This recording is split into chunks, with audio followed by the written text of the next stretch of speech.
Bonjour David. Merci beaucoup Henri d'avoir gentiment accepté de répondre à mes questions.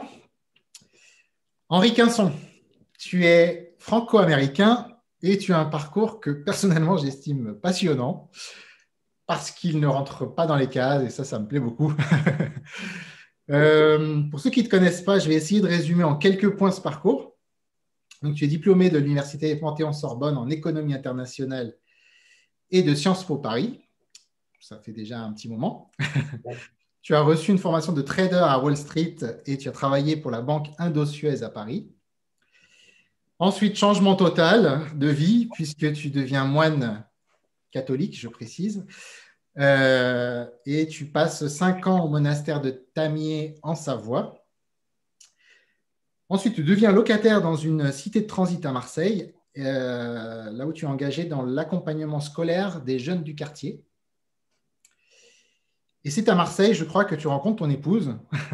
C'est vrai. Voilà. Et aujourd'hui, tu es auteur et conférencier. Tu as notamment publié dernièrement le livre « Et l'homme devint Dieu » qui s'affiche à l'écran.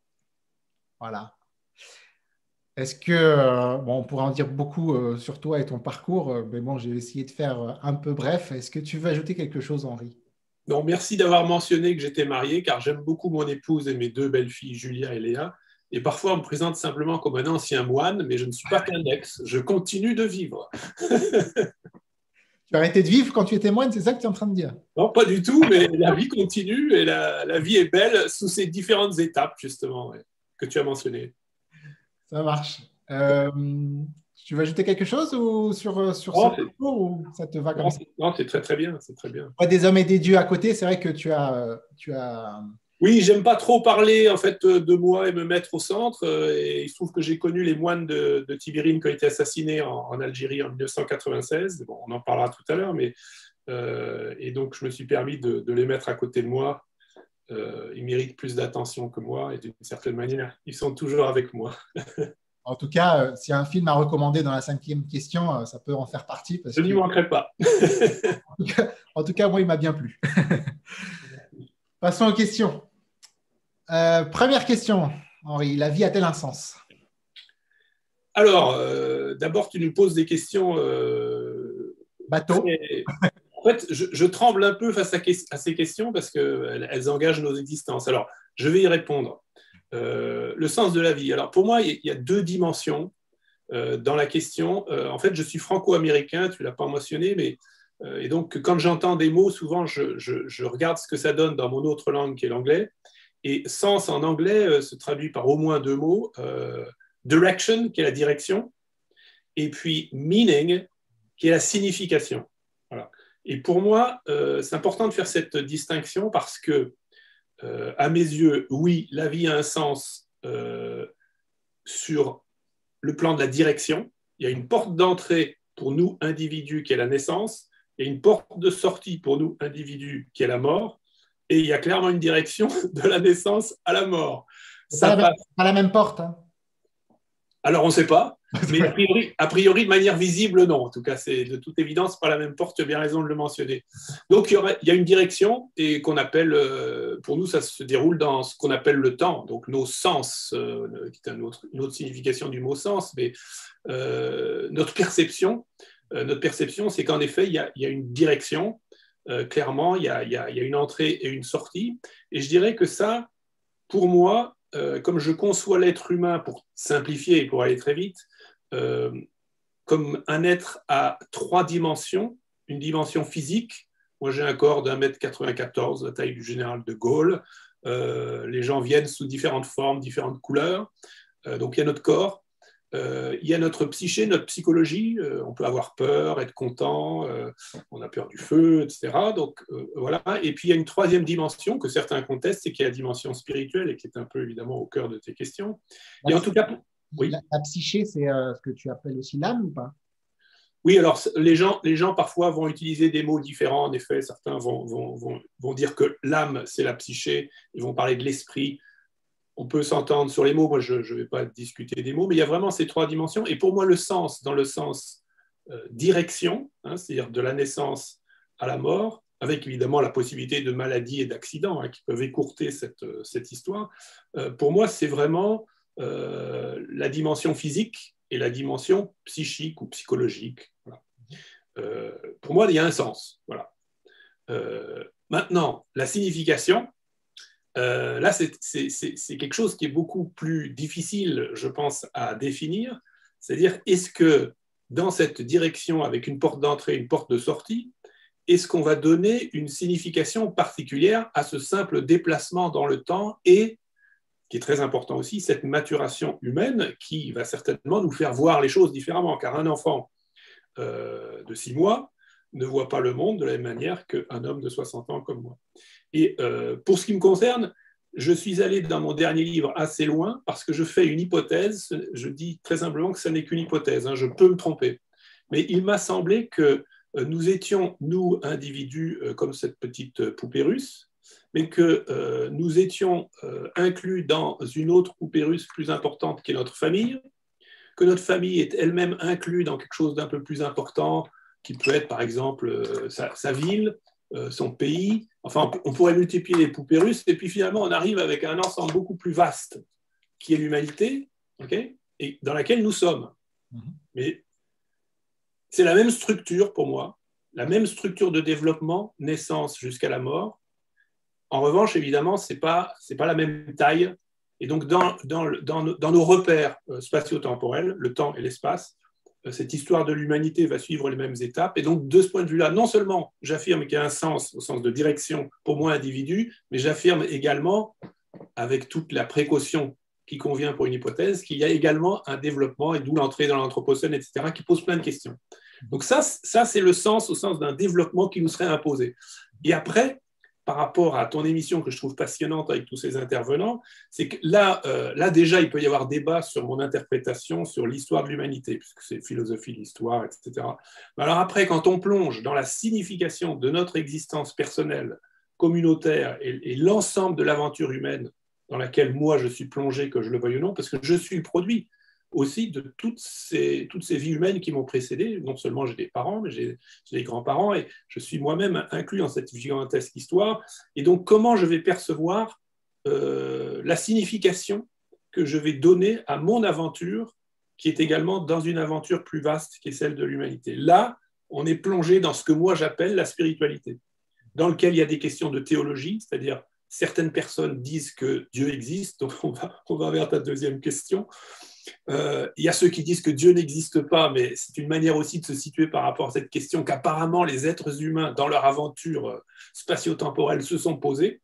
Et là, à mon avis, c'est des réponses personnelles et libres. Et moi, ma réponse personnelle et libre, effectivement, dans l'équation, j'ai mis Dieu avec ce mot qui est très... porte à beaucoup d'interprétations. Enfin, je veux dire, entre Zeus, le dieu barbu et jaloux, dieu de la guerre, et puis Jésus qui est mort sur la croix, il y a presque rien à voir. Donc là, il y a un débat entre les êtres humains, comme ce qu'on est en train de faire ce soir. Si je résume, le sens que tu donnes à ta vie, c'est Dieu. Je reprends la fin. Oui, je suis arrivé à la conclusion, en effet, que le sens de l'existence... c'est l'amour. Tout ce que dans ce chemin de maturité, dans l'espace-temps et dans l'espace tout court, tout ce que je peux recevoir et donner comme amour, mais il va falloir après définir le mot amour, parce que les gens mettent des tas de... C'est comme Dieu, il donne des significations très différentes à amour. En grec, c'est un peu plus simple, il y a plusieurs significations. Voilà, oui, bah oui, c'est vrai que ça permet de clarifier les choses. Hein. Mais pour moi, oui, c'est ça, vraiment l'aventure humaine. Alors, il y a plein de choses super intéressantes. Les gens se passionnent pour, je sais pas, les moteurs de voiture, pour le cinéma, pour, je sais pas, les vêtements. Et toutes ces choses-là sont bonnes, tout à fait valides, intéressantes. Moi-même, je m'y intéresse. Mais l'essentiel de l'essentiel, en effet, c'est comment est-ce que tout ça s'articule pour donner vraiment une signification à notre vie. Puisqu'en fait, on peut se poser cette question, parce que contrairement à des animaux qui seraient en quelque sorte plus ou moins préprogrammés à toujours faire la même chose, on s'aperçoit que l'être humain peut faire des choix, peut inventer peut innover. Ils sont des mots d'ailleurs assez, c'est dommage, assez peu présents peut-être dans les traditions religieuses. Mais moi, je tiens beaucoup aux questions de responsabilité, créativité, innovation. Et je plaide pour une spiritualité pour un monde adulte qui justement inclut tout ça. Et je pense qu'à l'heure de l'Anthropocène, c'est super important. C'est-à-dire qu'est-ce qu'on va faire, non seulement de nous-mêmes, moi, Henri Quinson, mais qu'est-ce que je vais faire de la planète pour les générations qui viennent. C'est une question énorme. C'est d'ailleurs j'ai cité le début du titre du livre, Et l'homme devint Dieu, mais je crois que la suite, c'était… Spiritualité pour un monde adulte. Voilà. Exactement. Voilà. Parce que je pense qu'en effet, les questions que tu poses aujourd'hui se sont peut-être toujours posées, mais elles émergent dans un monde qui est différent et nous en avons une approche, par exemple, dans les temps récents, que moi je considère comme l'adolescence de l'humanité, on a énormément développé notre capacité de raisonnement. Et c'est bien, le raisonnement. Mais en effet, on voit surgir après sur le plan religieux le Dieu des philosophes que Pascal opposait au Dieu d'Abraham, d'Isaac et de Jacob. Moi, personnellement, je ne l'oppose pas forcément. Et puis, il y a la mystique, l'éblouissement qu'on retrouve dans toutes les traditions, d'ailleurs religieuses et non religieuses. Donc, il y a un mystère. Pour moi, la question, c'est le mystère de la vie. Pour moi, que les gens se mettent dans la case croyant ou non croyant, case que je conteste, parce que ce n'est pas aussi simple que ça, mais on est face à un mystère de l'existence, à la fois sur le plan intellectuel, on peut réfléchir, à la fois sur le plan sensoriel, parce qu'il y a des choses admirables, des choses qui peuvent nous faire peur, et puis dans le sens relationnel, c'est-à-dire on va découvrir, rencontrer des gens, comme on le fait ce soir, et donc on est plongé dans ce mystère, et la question c'est qu'est-ce qu'on veut en faire? Est-ce qu'on y est présent et en quoi on y participe? Ok. Bon, tu as parlé de Dieu déjà pas mal. Je sens que tu avais envie de passer vite à la question, Oui. là.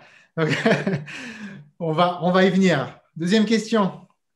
Dieu pour toi, c'est… Alors, attends, avant de répondre, Ouais. que souvent, quand j'ai discuté dans certains entretiens avec des gens non chrétiens, j'ai l'impression qu'il y avait souvent l'image de « Ah, mais pour moi, Dieu, ce n'est pas le barbu sur un nuage ». En pensant que les chrétiens croient à un barbu sur un nuage. Donc, je voulais savoir si toi, tu voyais comme un barbu sur un nuage. Alors, derrière les nuages, je n'ai jamais vu de barbu. Donc, c'est un chrétien qui ne pense pas que Dieu est un barbu. Alors, sur un nuage. et moi, mon cas est encore plus grave, mais je pense que c'est le cas de nombreux chrétiens, c'est que je suis un chrétien athée, justement athée de toutes ces représentations de Dieu. Car pour moi, le judaïsme, dont le christianisme est issu, est pour partie, on ne peut pas résumer le judaïsme à ça, mais c'est un combat spirituel, théologique, contre les faux dieux. Voilà.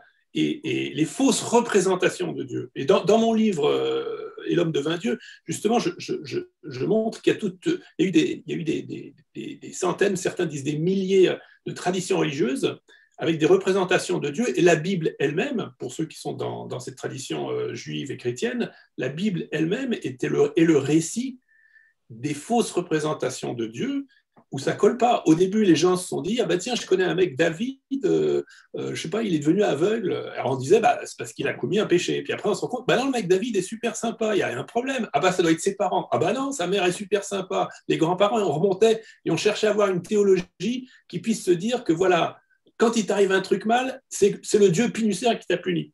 Mais moi, je crois pas du tout en ce Dieu-là, hein, parce que non, donc je suis athée de ce Dieu-là. Voilà, le Dieu barbu et qui punit, c'est pas le Dieu que j'ai rencontré.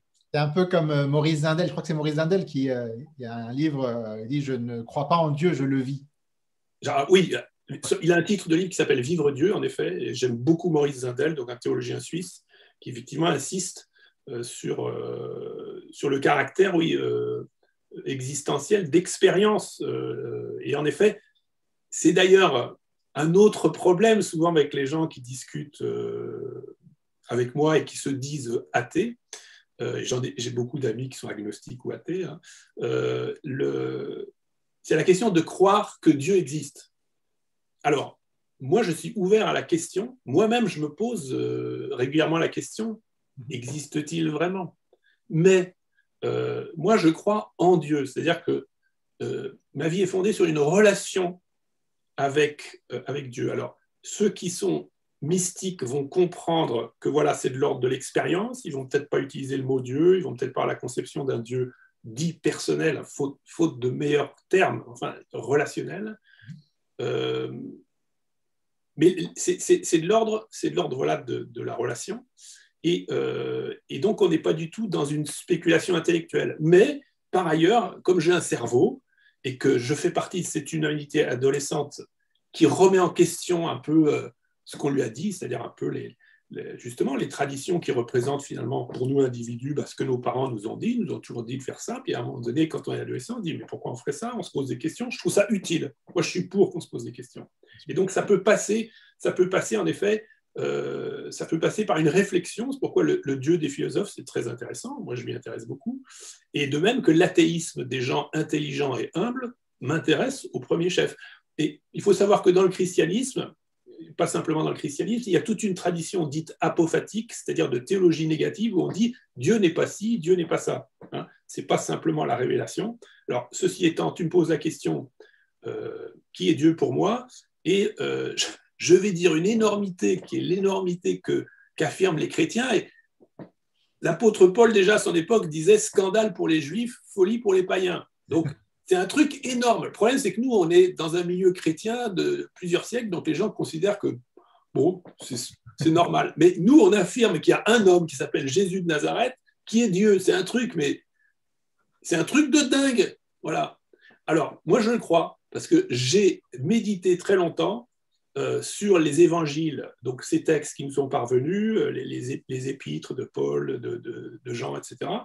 Et il m'est progressivement apparu que par une convergence d'expérience, de réflexion, de méditation, qu'en fait, ce Jésus avait quelque chose à me dire. Déjà, je trouve que son enseignement est éclairant, et qu'en plus, sa vie est exemplaire, et qu'il a une capacité de transformation par rapport à mon existence. C'est-à-dire que pour moi, Dieu est amour, et on parlait tout à l'heure de ça. La définition de cet amour, il faut regarder qui est Jésus. Pour moi, Jésus est la parfaite définition du mot amour. Et tu vois, à côté de moi, j'ai cette affiche de film sur lequel j'ai travaillé, on en parlera tout à l'heure, mais donc ces amis, j'ai connu 4 des 7 moines qui ont été assassinés en Algérie, eux se sont posé la question, à un moment donné, est-ce qu'ils doivent rester en Algérie ou pas? Et ils ont répondu en fonction de l'amour qu'ils avaient pour leurs voisins. Donc c'est l'enseignement de Jésus, aimer son prochain, et l'amour de Dieu, et que c'est le même commandement. Voilà. Et ça, c'est pas du pipeau. C'est-à-dire que moi, là, je suis en train de discuter avec toi tranquillement derrière mon écran, je suis dans ma maison, bien au chaud, mais là, on parle pour Jésus et pour ses frères moines de gens qui se sont posés la question au risque de leur vie. Donc moi, quelqu'un qui me parle en risquant sa vie, je l'écoute, je le prends au sérieux, parce qu'il a pris une décision qui te fait flipper. Voilà. Et donc, pour moi, c'est un poids particulier. Voilà. Par ailleurs, quand tu me poses la question sur Dieu, souvent les gens voient un Dieu. Alors, non seulement il y a le barbu là-haut, bon, que je n'ai jamais rencontré, mais en plus, il est là-haut. Okay, donc, moi, quand je lis les évangiles, je lis par exemple un passage d'un des 4 évangiles, Matthieu, chapitre 25, dans lequel Jésus fait des paraboles sur la vie éternelle. Tout à l'heure, je crois qu'on va parler de la mort. Je devance un peu, mais parce que justement, on est toujours dans Dieu. C'est parfait, moi, ça me va bien. Ok. Dans ce passage de l'Évangile, Jésus raconte, c'est une parabole, hein, donc c'est une histoire pour faire comprendre quelque chose. Et il dit, voilà, il y a des gens qui arrivent, ils sont morts, ils arrivent au fameux paradis, au jour du jugement, comme on dit, et il y a 2 groupes de personnes, et il y en a un où il leur dit, bienvenue au paradis. Ils appellent ça le royaume. Moi, j'essaye de traduire en langage compréhensible pour aujourd'hui.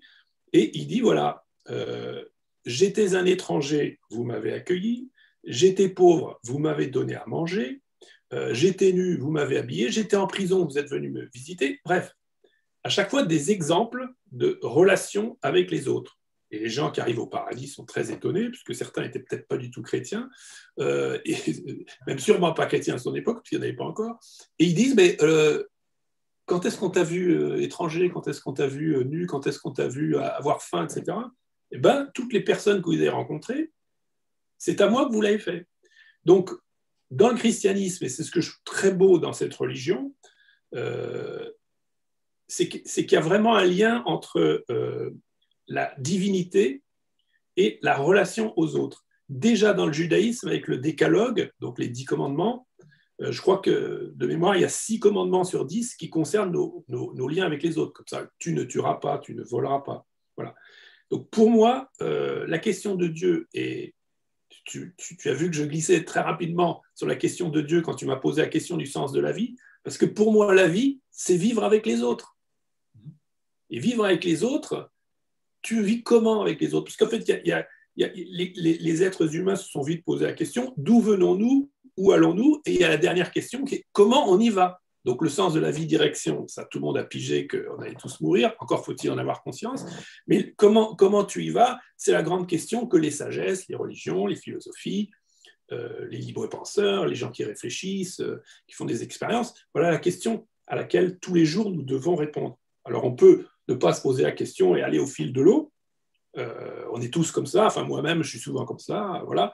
Et puis de temps en temps il y a des événements dans la vie dans laquelle, bon, moi il se trouve qu'à 20 ans j'ai fait cette expérience de prière dans laquelle j'ai trouvé la plus grande joie que j'ai jamais pu trouver, tout simplement en me posant et en disant à Dieu,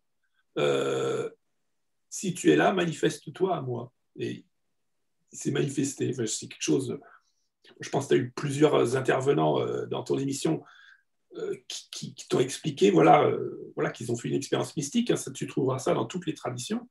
Et à partir de là, moi, la question de Dieu n'est plus devenue ni livresque, purement cérébrale, ni purement une morale, il faut faire ci, il faut faire ça, mais est devenue une force transformatrice.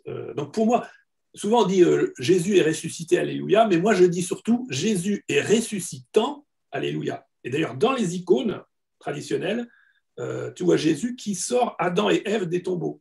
On s'en fout qu'il soit ressuscité. Ce qui m'intéresse, c'est qu'il nous ressuscite. Voilà.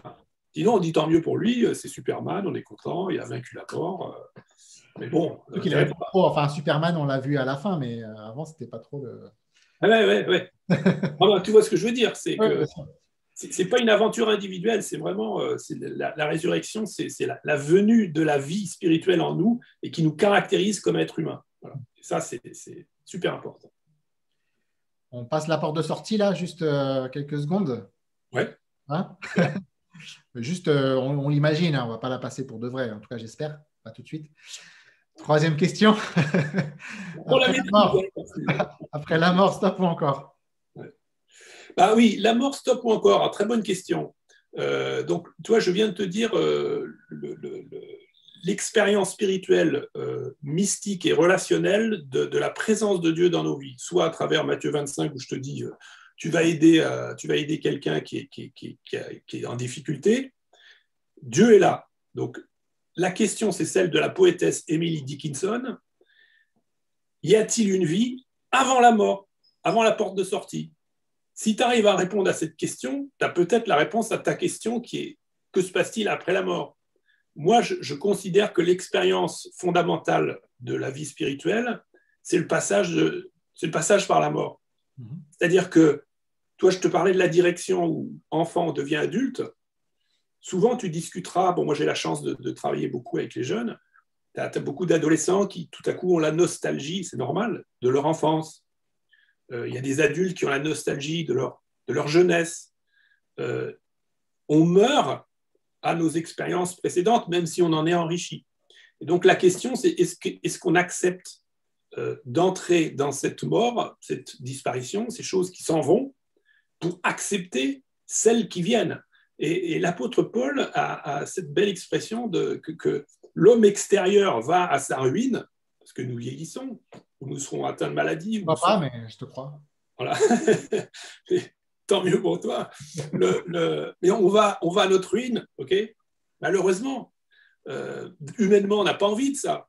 Mais l'homme intérieur se fortifie. Voilà. Et donc la vie spirituelle, c'est d'arriver à grandir, et on trouve ça dans. J'ai écouté certains de tes intervenants très très intéressants, notamment, tu vois, dans l'hindouisme, le Brahman et l'Atman, le fait qu'il y ait cette vie, cette divinité, ce mystère de l'existence, transcendance, et en même temps qu'en nous, on peut le rejoindre. Et cette expérience-là fait que on on a un avant-goût de ce que pourrait être ce moment, effectivement, dont personne ne peut parler, puisque personne n'est revenu, de la mort. Mais j'ajouterais que bon, si je pense que la vie éternelle est déjà commencée, souvent là aussi c'est un autre cliché. Ah oui, alors et malheureusement ça a été vrai, parce que pour moi c'est une déviance du christianisme, enfin pas que le christianisme d'ailleurs, mais tu trouveras dans plein de traditions religieuses, les gens disent, bon ben voilà, grosso modo, il faut en baver sur terre, voilà. Donc c'est une grande critique de Marx, par exemple. Bon, bah, l'idéologie chrétienne, c'est très intéressant, parce qu'on va dire, bah, heureux les pauvres, alors c'est bon, les mecs, continuez de bosser dans les usines, ça sera bien mieux après, mais surtout ne vous révoltez pas, voilà. Bon, en fait, non, le christianisme est très subversif, demande la fraternité, la justice, etc. Donc les dictateurs n'aiment pas trop avoir des chrétiens qui se posent des questions et surtout qui s'engagent. Mais la vie éternelle est déjà commencée, parce qu'on a la possibilité de connaître Dieu, de faire cette rencontre personnelle qui nous transforme. Alors, il y a toujours eu des images qu'on prend dans la nature, alors que c'est un peu différent, parce que la nature, c'est programmé, tandis que là, il y a une question de choix libre. Mais bon, les gens qui voient une chenille ne peuvent pas se douter que ça devient un papillon. Et à un moment donné, il y a ce passage où, clairement, on a l'impression que la chenille ne bouge plus, elle est morte. Ça m'étonne bien. Voilà. Donc ce n'est pas complètement idiot de se poser la question de qu'est-ce qui va se passer après. Et moi, ce qui m'a toujours interrogé par rapport à cette question, c'est que, et ça rejoint les questions que je soulève dans mon dernier livre, c'est que nous sommes des individus, donc nous avons une mort individuelle. Elle s'échelonne dans le temps. Et dans la tradition chrétienne, mais pas que, on trouve ça en judaïsme, on trouve ça en islam, il y a l'idée d'un jugement dernier. Enfin, je n'aime pas beaucoup cette expression, mais l'idée qu'à un moment donné, tout le monde va ressusciter. Alors, je me pose une question très concrète.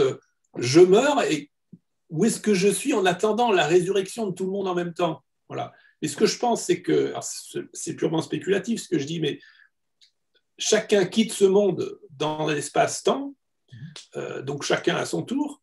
Mais en réalité, quand on bascule dans cet état, parce que ce n'est pas un lieu, hein, la vie paradisiaque, la vie bienheureuse, ce n'est pas un lieu, c'est un état dont on peut déjà faire l'expérience. Nous, on n'est pas comme les transhumanistes, on ne cherche pas à prolonger notre vie individuelle et matérielle. Ce qu'on cherche à faire, c'est la dilatation, que la vie soit pleine. Donc si on a cette expérience de plénitude, on a une petite idée de ce que peut être la vie bienheureuse, la communion avec Dieu. Et donc, il y a un moment donné, on sort de l'espace-temps. Donc, chacun peut mourir à un temps différent, mais passer de l'autre côté, peut-être que tout le monde arrive en même temps. C'est tout à fait possible, c'est envisageable. Voilà. Oui, c'est vrai que quand on n'a plus cette notion de temps, tout peut être imaginable, en fait. Exactement. Voilà. Donc, nous sommes limités dans nos perceptions.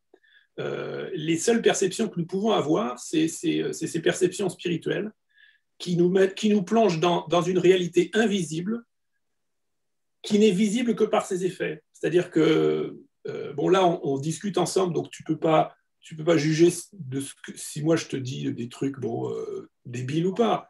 Mais je dis par exemple, ces moines, moi je peux matcher ce qu'ils ont dit et ce qu'ils ont fait. C'est le cas pour Jésus. Il y a des gens que tu rencontres, tu passes une semaine avec eux, tu te dis, ou même tu passes plusieurs années avec eux et tu te dis, bon, ils me disent certains trucs et ils le vivent. On n'est jamais parfait, hein, mais tu sens que derrière, il y a quelque chose qui est vécu et tu vas percevoir ce que nous, dans notre tradition, on appelle les fruits de l'esprit, hein, qui sont la paix, la joie. Les gens sont serviables, cherchent à t'aider de manière désintéressée. Et moi, c'est ça qui me bouleverse. Moi, ma conversion vient de là. Hein. C'est que simplement, bon, je vois concrètement que, bon, c'était une question que je me posais quand j'avais 20 ans. J'avais vu que, bon, des gens, je ne sais pas, comme Luther King, Gandhi, leur vie a débouché sur des choix qui ont transformé leur vie, également celle de leur communauté. On aimerait que ce soit le cas pour le plus de monde possible. D'où l'importance de ce que tu fais, parce que c'est des questions qu'il faut se poser. Oui. Tu as parlé de communion avec Dieu. C'est bien communion et pas fusion. Voilà, oui.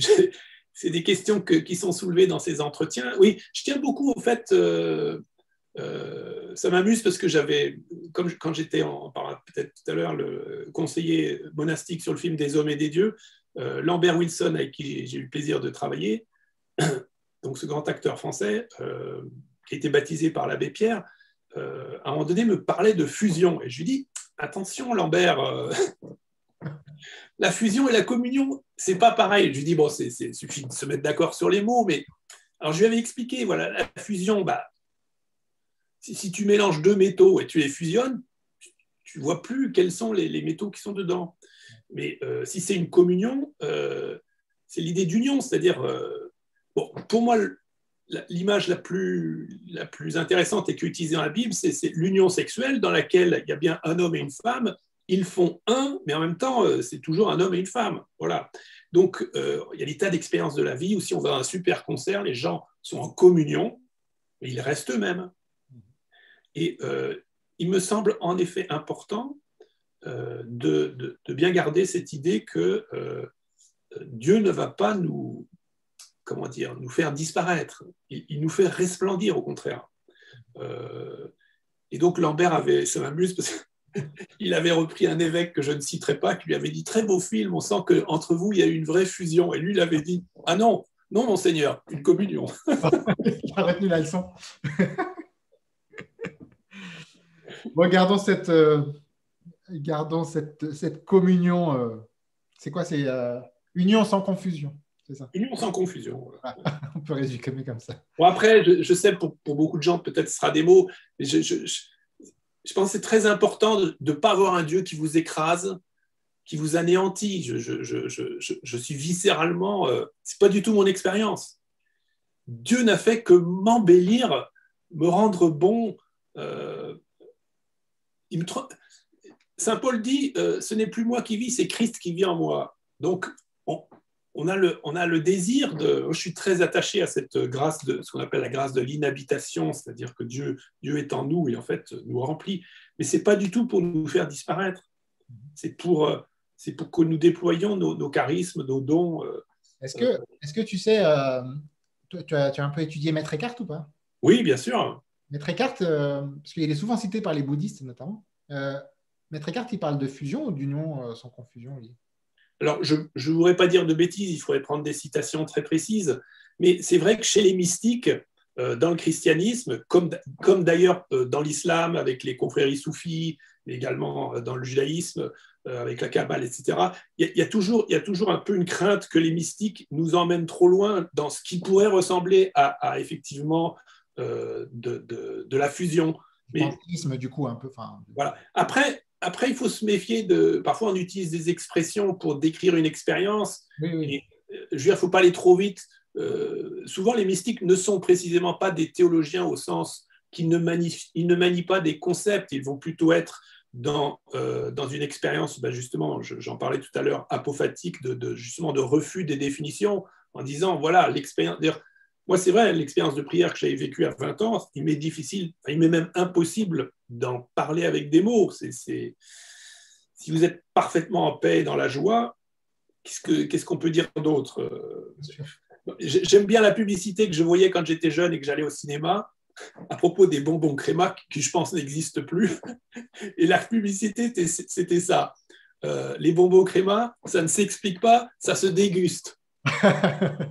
Et Dieu, c'est ça. En plus, dans la tradition chrétienne, vraiment, le repas, la Sainte Seine, donc l'Eucharistie, c'est qu'effectivement, à un moment donné, les mots ne suffisent pas. Il faut communier. Et dans le film Des hommes et des dieux, j'avais insisté sur la scène à la fin où les frères sont ensemble. Et Xavier Beauvois, le réalisateur, voulait qu'ils chantent ensemble. J'avais dit non, mets de la musique sans parole. Ils sont simplement là ensemble, dans le silence total. Mais les spectateurs comprendront très bien qu'ils vivent une communion pour laquelle il n'y a pas de mots. Il n'y a pas de mots. Oui, c'est vrai. Et en tout cas, l'Église catholique serait bien inspirée de faire la promo de l'Eucharistie avec le slogan de Créma, peut-être des bonbons Créma, ça pourrait être... Je crois que Xavier Beauvois m'avait dit, puisque le film Des hommes et des dieux en France avait fait, je crois, 3,5 millions de téléspectateurs, Après, il y a les DVD, la télé. Il m'a dit la messe d'Henri XV, en tout cas, le pape n'a qu'à bien se tenir parce que je ne sais pas s'ils font tous plusieurs millions de téléspectateurs.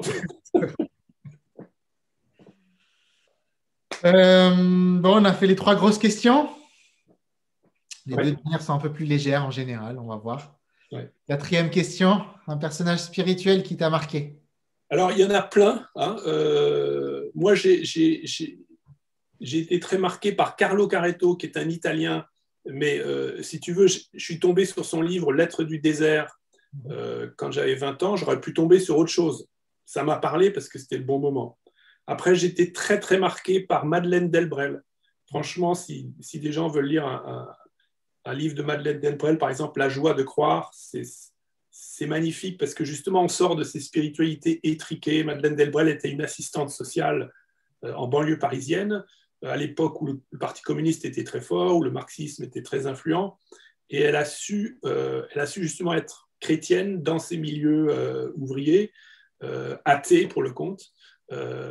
Mais en ayant à la fois en vivant une spiritualité d'alliance et puis en même temps une spiritualité de salut. C'est-à-dire c'est la situation très inconfortable, je pense, des êtres spirituels en général et des chrétiens en particulier, c'est que d'une certaine manière, nous ne sommes pas du monde, mais nous sommes dans le monde. Alors il faut voilà. Donc Madeleine Delbrel, fantastique. Après, il y a plein de gens. Moi, j'ai écrit un petit bouquin sur un des frères de Tibirine, Christophe Le Breton. C'est dans une petite collection qui s'appelle Prier 15 jours. Pour ceux qui aiment la spiritualité mystique et avec la poésie, c'était un moine, un poète et martyr donc.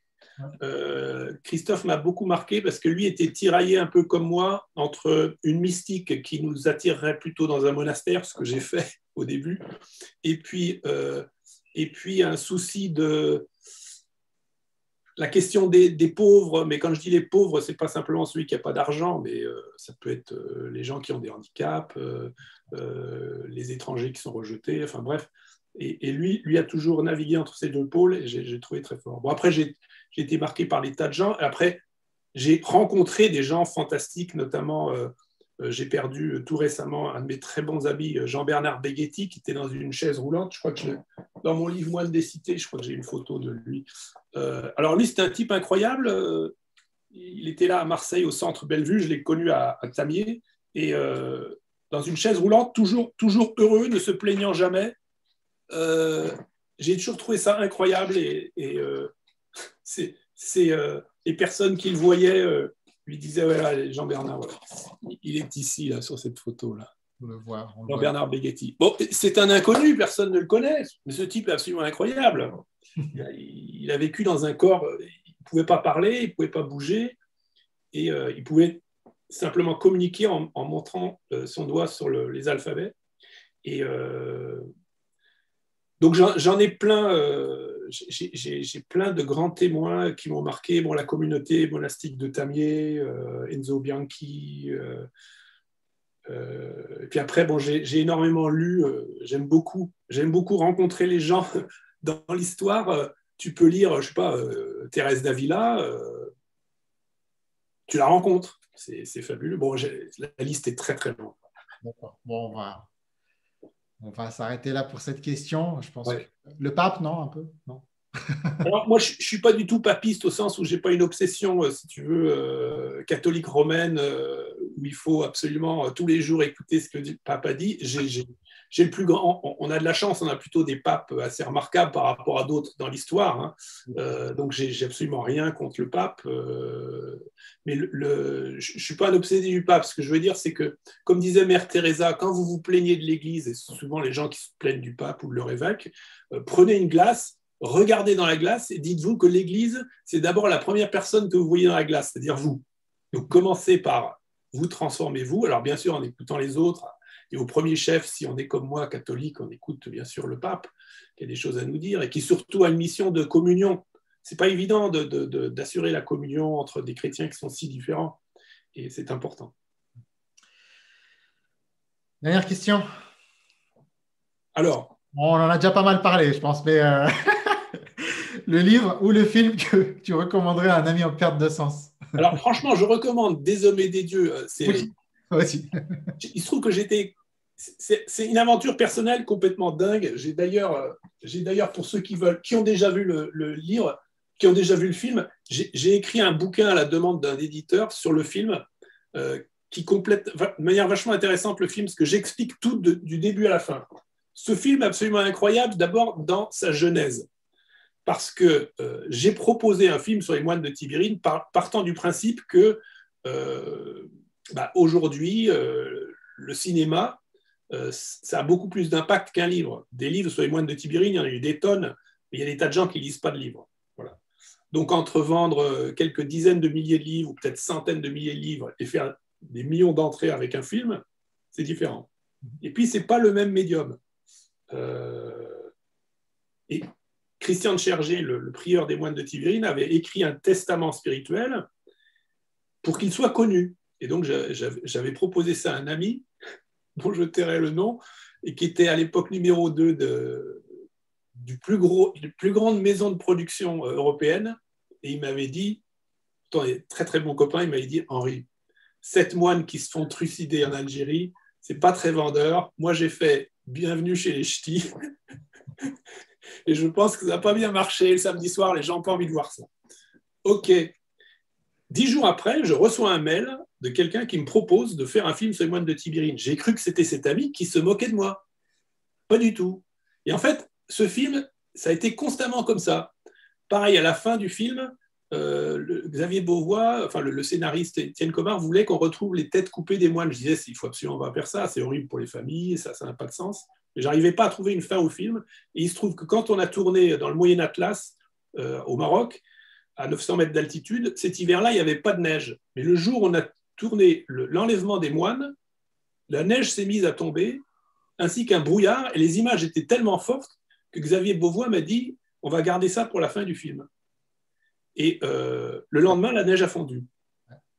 C'était troublant. Le ciel, la météo, le petit C, nous donnait la fin du film, pour ceux qui ne croient pas en Dieu, et pour ceux qui croient que la providence quand même existe, c'est-à-dire il y a des tas de choses qui dépendent de nous, il y a des tas de choses qui nous arrivent dont nous ne sommes pas responsables, eh bien le ciel avec un grand C donnait la fin du film. Et en plus, cette neige blanche qui était comme un linceul tombait à la fois sur le lieu du tournage au Maroc, là où il y avait le seul survivant de Tibérine, frère Jean-Pierre, qui était à 100 km de là, et sur Tibérine, qui est également pas très loin de l'autre côté de là. C'était très étrange. Ouais, très étrange. Incroyable. Et jamais personne... On a toujours été dépassé par ce film.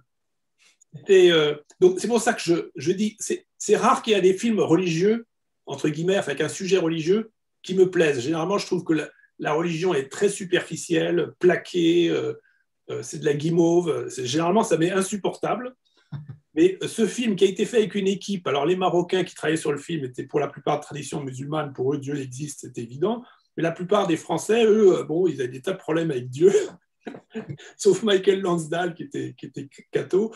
Mais et en fait, c'est ça qui était intéressant, c'est qu'on a travaillé ensemble, croyants, non-croyants, musulmans, chrétiens, etc. Et ça a donné un film très, très humain. Et pourquoi je dis que ce film, je le conseille? Parce que, contrairement à ce que pensent certains, le Dieu des moines de Tibérine ne nous mène pas à la guerre civile, à des choses horribles, mais nous humanise. Voilà. Surtout qu'il y a une belle image, enfin, les musulmans, on voit une belle fraternité, si je me souviens bien. Exactement, exactement. Parce que là aussi, il faudrait distinguer l'islam, des textes, l'islam des doctrines, l'islam des dogmes, etc. Et puis, il y a des milliards de musulmans. Et comme je dis souvent à des amis qui n'aiment pas l'islam, et ils ont parfaitement le droit de ne pas aimer l'islam, je dis, OK, vous n'aimez pas l'islam et c'est parfaitement votre droit. En revanche, si sur plus d'1 milliard de musulmans, vous ne trouvez pas un ou deux mecs sympas, vous êtes de mauvaise foi. Nous sommes tous des êtres humains à la recherche de la vérité. N'essentialisons pas. Je pense que c'est Exactement. Le mot qui convient. On reste sur le film. Hein. Je pense que c'est mieux de le laisser tout seul, non? Ouais.